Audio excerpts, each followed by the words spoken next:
You ask Tiger to solve. This deals with linear equations with one unknown. The final result is x equals 1. Let's solve it step by step.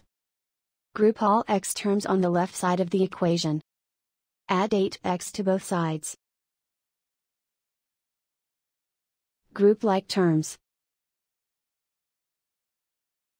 Simplify the arithmetic. Group like terms. Simplify the arithmetic. Group all constants on the right side of the equation. Add 9 to both sides.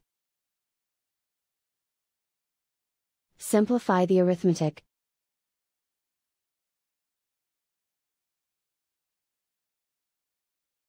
Isolate the x. Divide both sides by 3. Simplify the fraction.